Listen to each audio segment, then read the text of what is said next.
You know, it feels like every semi-successful trans woman YouTuber has to make a video like this, at least once. Like at a certain point, all of us have to have a discussion about if it's okay to be attracted to trans women or not, or what it means to be attracted to trans women. It's kind of messed up actually how normalized it is that we all have to justify that people can be attracted to us. With that said though, let's kind of justify it. But I'm gonna do that by just dismantling sexuality as a concept.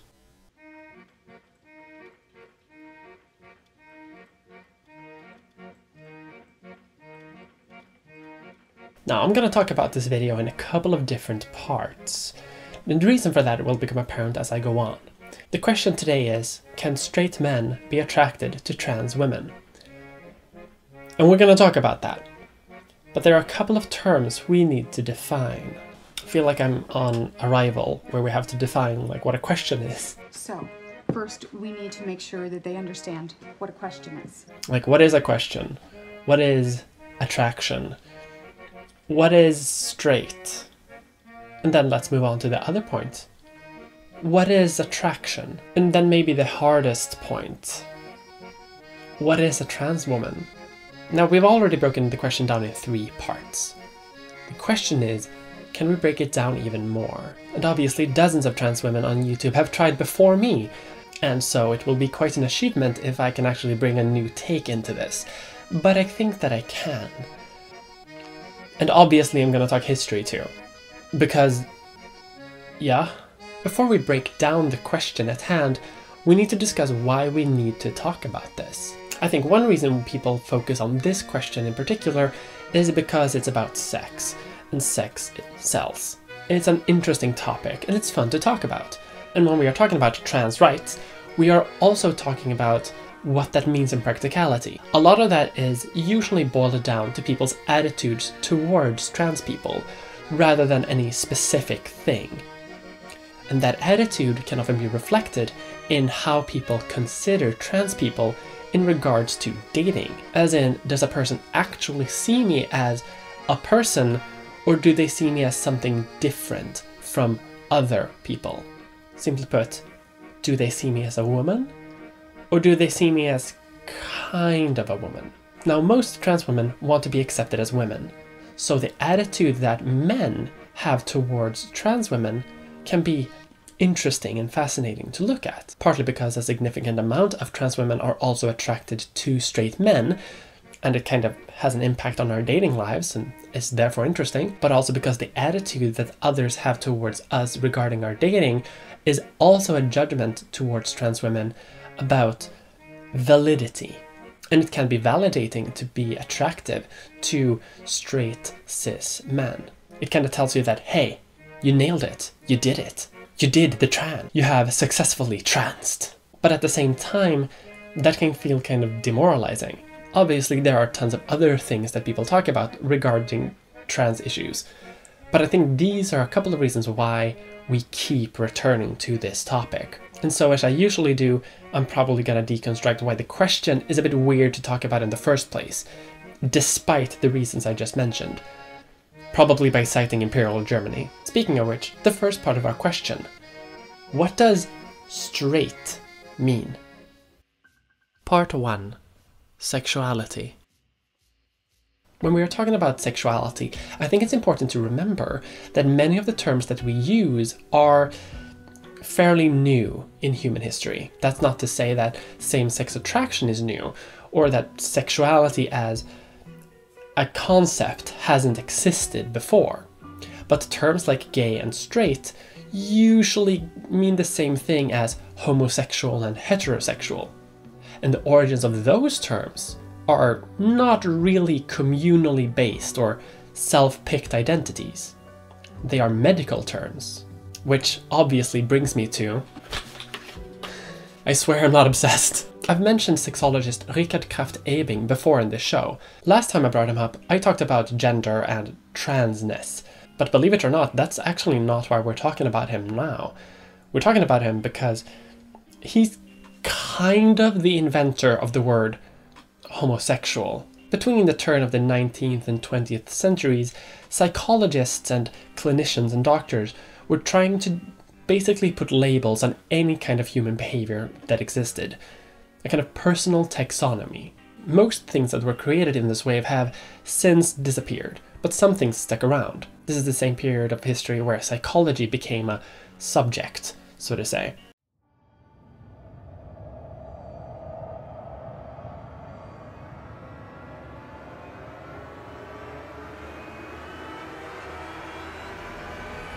But it's also the period of history where sexology specifically becomes a thing, and terms like homosexual are minted. And in these early days, the term homosexual didn't necessarily refer to someone who identified as homosexual. And if we're talking about the origin of the term, what does homosexual actually mean? It didn't actually refer to someone who was same-sex attracted. Well, it kind of did, but it didn't refer to someone who was consistently that. It was more referring to the act of homosexuality, as in a man, usually, because science hadn't discovered women yet, a man would do homosexuality, as in they would do the bone, and this would be as an act rather than an identity. But in the context of this, what does it even mean to have a sexuality in the first place? Well, Ricky here thought that sex had the primary purpose of making babies become pregante, and he thought that anything that wasn't that was a perversion of the sex drive. And in history, this was a very common attitude towards sex. Sex wasn't something that you did or had a pattern of doing. Sex was risky, and sex had a purpose, to make babies. But obviously, people still had sex, and people probably had a pattern of who they wanted to have sex with. But in history, we don't really know how people identified themselves. And so while the concept of men who exclusively had sex with women definitely existed, there wasn't anything called being straight. Your label wasn't a deterministic marker of who you were attracted to. Attraction didn't really matter. It mattered who you had sex with. And that is a difference. Richard Krafft-Ebing, in his magnum opus Psychopathica Sexualis, for example, chronicles several people who are married, who have made children, but who have sexual feeling towards other men. But because they do not act on these emotions, they are not considered to be homosexual. But obviously this has changed. Today, people identify with terms like straight or gay or bi, because science has finally discovered that bi people exist. And we take those labels as being indicative of who we are going to be attracted to, and in turn, who we are going to have intimate relations with. And so what does straight mean today even? While this change in meaning has occurred, it hasn't happened completely though. There are plenty of stories of quote-unquote straight men who occasionally have sex with other men, but who fully identify as straight. And I've seen some people in the LGBT community ascribe labels to these people, saying that, well, they do have sex with other men, and therefore they are bi. And by saying that, they are doing a kind of prescriptive assignment of labels. But at the same time, doesn't self-identification of sexuality kind of matter more? Most of the time, though, this labeling kind of works. A lot of people do have exclusive sexual interest in one gender, and if you fall within the definition of the label, then it kind of works. But there are many people who don't fit in the socially constructed view of what the label means. And these people might sexually identify as queer, or might just use terms that already exist, but in a different way. For example, the aforementioned straight guys who occasionally have sex with other men. And the thing is, within the sexology world, people have had to reconcile this. Instead of using terms like MSM, or men who have sex with men, because men who have sex with men might not identify as gay or bi, a term that was created to be as specific as possible, but that kind of still has the same definition as the original meaning of the word homosexual. Language evolves and terms change, so terms like homosexual and consequently heterosexual have now begun to mean the exclusive attraction to the same or other gender respectively. And so instead, people who, for one reason or another, need to document men who have sex with men don't really use the term homosexual, because that term doesn't have its original meaning anymore.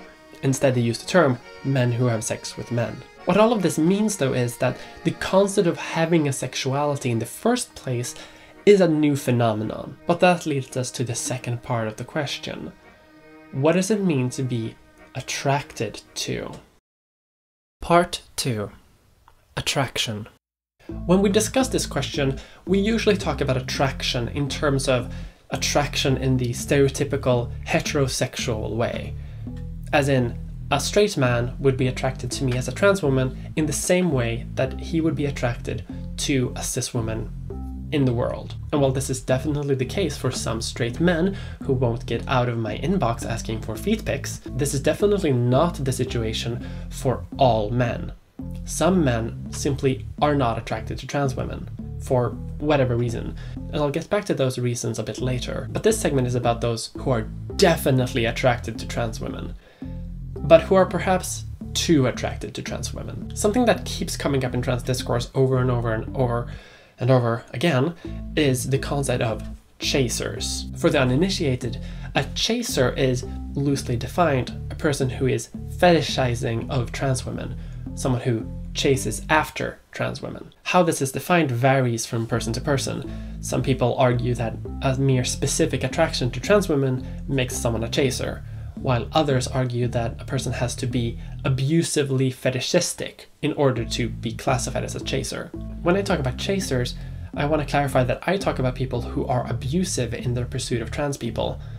Merely having an attraction specifically to trans people doesn't necessarily mean that that relationship is going to be a bad one, or that the attraction is unhealthy. The idea that having an attraction specifically to trans people is inherently an unhealthy one, I think, is kind of damaging.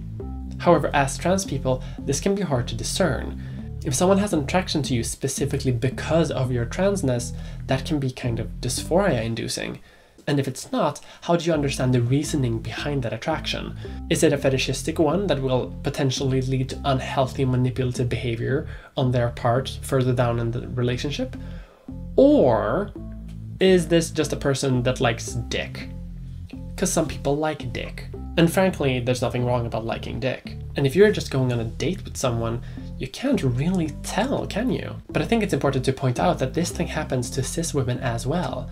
There are plenty of straight men who fetishize breasts or thighs, and so merely being into the dick, I don't think is enough to classify someone as a chaser. One reason a lot of trans women are uncomfortable by this grey area is because a lot of the time people will view trans women as being different, but instead of that putting off attraction, it instead incentivizes it. Many chasers, for example, view trans women as a way to experiment with men, while still being able to call themselves straight, even if they might just want, in actuality, to experiment with men. When we're talking about attraction to trans women, though, I think it's very important to define what we are talking about. Attraction is a complicated subject, though, isn't it? As I mentioned earlier, throughout most of human history, people have just been attracted to who they were attracted to. And that didn't necessarily need to fall under any specific label that would determine future behavior or not. When we're talking about the question, can straight men be attracted to trans women, we really need to define what attraction means. Because can straight men be attracted to trans women? Obviously, this has always happened and probably will always happen. But the question that I think more people want to have an answer for is, are straight men attracted to trans women? And that's a more complicated subject. As trans women, it's very validating to be attractive to someone who is generally attracted to women as a general category. It means that we are doing it.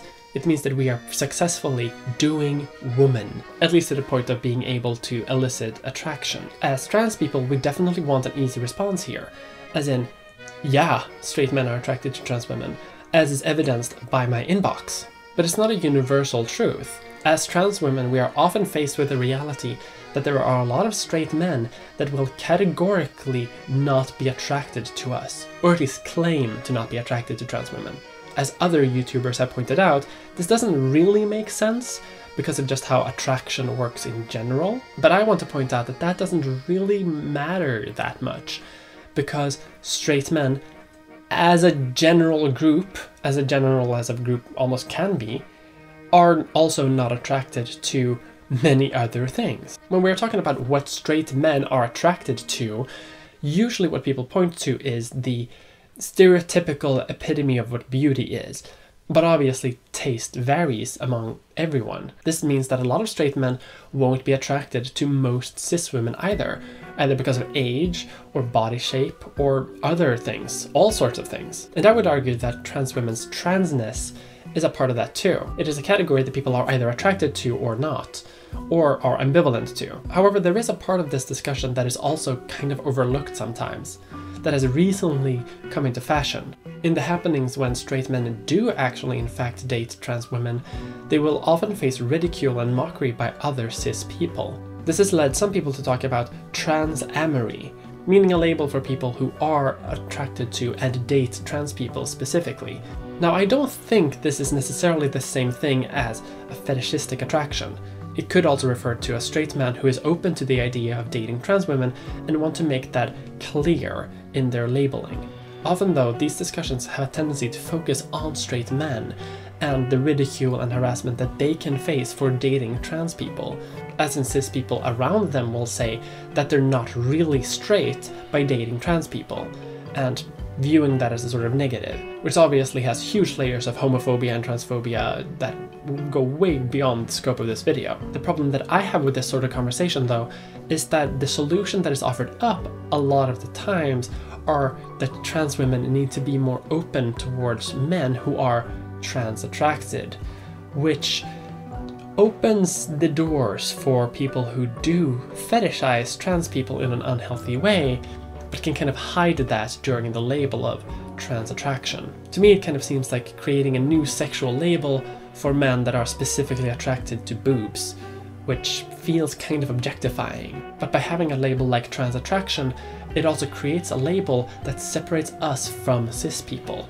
which a lot of trans people aren't really okay with. And speaking of things that a lot of trans people aren't okay with, Part 3. Hard truths. A lot of these conversations can often boil down to the concept of trying to tell cis people that their dating preferences are discriminatory. And this is something that I think a lot of people hear and on the surface reject, as in people date who they want to date. And that's obviously true. At the same time though, we do live in a society, and that means that we absorb the values around us. Just take the example of even having a sexuality. Most people do identify as having a sexual identity, even if that does fit in with the norm or not. 200 years ago, this might not have been the case, because the society at the time didn't have those values around sexuality. What this also means is that when we are talking about discriminatory dating preferences, it also means that people are pointing out that we do live in a society that is transphobic, and that does have a message of trans women are not attractive, and people shouldn't be attracted to trans women, and being attracted to trans women is gross and bad. I mean, just look at most comedy in the 90s and early 2000s. And so it isn't really unsurprising when these values and views on trans people is then reflected in the personalities and sexual preferences of mainstream society. And this is what people mean when they say that cis people can sometimes have a discriminatory dating preference. However, this is true for any kind of minority demographic. If a society tells the majority that a minority is gross, disgusting, and shouldn't be interacted with, those attitudes will be reflected in that majority group. However, the hard truth is that we can't really make someone change these attitudes. The reasoning for their dating preferences might be as a result of society being very transphobic, that being reflected in people's personalities. But we can't make someone change that, which means that a lot of people simply will not be attracted to trans women. It should be noted too that this affects all of us as well. Early in my transition, I had a really hard time coming to understand that I could be attractive, and I had a really hard time understanding that other trans people could be attractive too. And at the time, I simply wasn't. Trans people are not immune to society. A question that a lot of us have to grapple with, though, is how do we deal with that? And this leads us to the final part of our question. Can straight men be attracted to trans women? We then have to talk about what does being a trans woman mean? If we're talking about straight male attraction, we have to talk about it from their perspective. How do they view trans women? As we mentioned earlier, attraction does also interact with the concept of beauty standards. People are, after all, attracted to what they find attractive.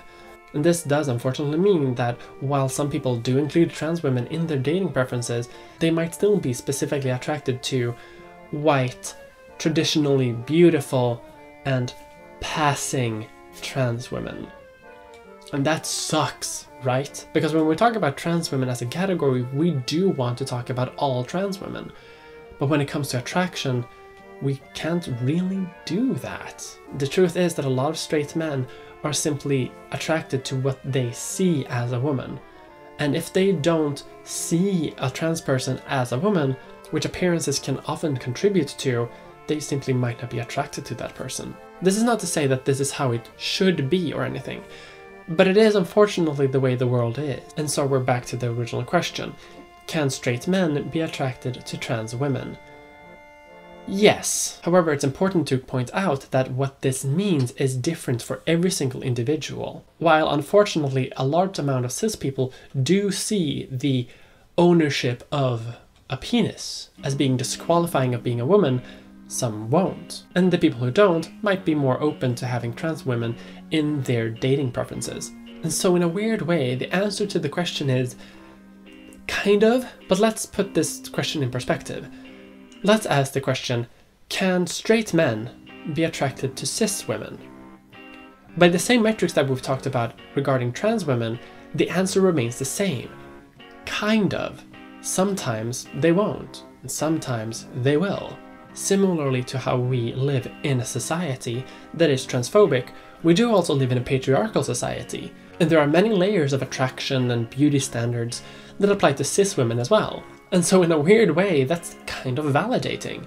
So the answer to the question is kind of, which seems like the bad answer. Terms like gay and straight are merely labels that don't really mean anything about our behavior as people. I've seen some people talk to cis people who aren't attracted to trans people for whatever reason, that they should try to work through that. And, you know, to be honest, that's kind of a creepy response. Because obviously we can't really control who anyone is attracted to. And if someone's not attracted to us, that's something that we have to deal with. I don't, however, think that that means that we as trans people should just lay down and take it, as it were. But what most people mean when they say that isn't that they should just force themselves to try to enjoy that. Instead, what I think they mean is that people should try to self-reflect about their sexuality. And as LGBT+ people, this is something that we are very familiar with, because it's something that most of us have had to do in a society that doesn't really see LGBT+ people as the norm. But if you do belong to the norm and haven't really had to reflect, you might be missing out. And this is also one of the reasons why we do need to be a bit more lenient in our definitions of labels in the first place. And while some people definitely define heterosexual as exclusively having sex with another gender, maybe we should be more open-minded and say that the definition of straight can be a little bit wider, just to allow straight people to experiment and self-reflect without having to feel the need to adopt another label. Now, it might sound like I'm saying that sexuality is fake, but on a certain level it kind of is. Terms like gay, straight, bi, pan, these words are not really biological, are they? As humans, we have an infinite range of who we are attracted to and who we are. Our identities can't really be defined into specific terms. Pretending that these terms are ultimate and inherently definable, I think, is a mistake. Originally, the term homosexual referred to a medical condition, to be cured. Today, it's more of an identifying marker for people who exclusively want to date people of the same gender. And for a lot of people, it can mean a little bit more than that. Or maybe a bit less. The point is, self-identification is obviously the best way to go still. I can't tell someone else that their sexuality isn't real. I still identify as bisexual, despite all of the things that I have just mentioned. But that is because the term bi means to me what it means to me. And we shouldn't put too much thought into what the terms are supposed to mean. And so can straight men be attracted to trans women? Well, you know, it depends, I guess. What is your definition of attraction? What is your definition of straight? What is your definition of trans woman? All of these things are constantly changing in what they mean, in practicality and in theory. And the question will have a unique answer for each individual who is asked it. There is no answer that should be the correct answer, because if we start doing that, then we start having ultimate terms on what these words mean. And we can't do that. And so the question doesn't really have an answer. Which is also why, unfortunately, this question is never going to go away. Next year, trans women with moderately successful YouTube channels will keep making videos like this. And they will have new perspectives, new takes, new insights. And in 100 years, maybe this question means something completely different from what it does now. As it probably would 100 years ago. If you actually look at krafft-ebing 100 years ago, if straight men can be attracted to trans women, he would probably say no. Because the concept of a trans woman doesn't fully exist in his worldview. Today things are a bit different, and things might be different 100 years from now. So isn't that fun? History once again offers no answers. Everything is chaos. Ah! Speaking of unanswerable questions and the nebulous void of history, this video is sponsored by CuriosityStream. CuriosityStream is one of those streaming platforms that has thousands of documentaries. They're also partnered with Nebula, a streaming service but that YouTubers do. Some creators, including me occasionally, sometimes make exclusive content for Nebula, and I have a way that you can access it for free.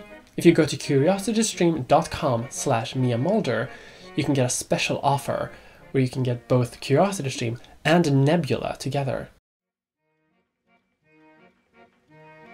Thank you for watching that video. I'd like to thank my patrons that make it possible so that I can make these videos on the regular, despite topics like these being very much not very popular with the YouTube algorithm. Oh god. I'd like to give a special thanks to Aini Salminen, Alexandra DeWitt, Alicia Crawford, Amalia, Amelia Fletcher, Amethyst Theraberry, Amy 7, Anna Akrasia, Austin K, Autumn, Catherine Stenson, Christopher Steinmuller, Dana Ferguson, Dirty Computer, Divine Yuri, Xbox, Emil Rutkowski, Emily Christ, Emily Rains, Emma Not Goldman, Fox Kant, Garrett Gutierrez, Jane Lusby, Janelle Torgesson, Jessica Fletcher, Jonathan Wardrell, Josh Less, Josie Volps, Jörgen Danielsen, Kitchens, LPQ Silver, Linus 2.0, Magnus Hallander Jörgensen, Michelle, Miles Lampert Gillum, Murimer, Mountain Snow, MSG, Patrick Stack, Phobos 2390, Riley Knox, Safi Huck, Sashka Aurelia, Scary Sun, Citrizies, Thoros of Mir, Tiffany A, William Fu Hustle, Uncle Cheese, Rosie, Vinder, and Vivian Crow. Thank you.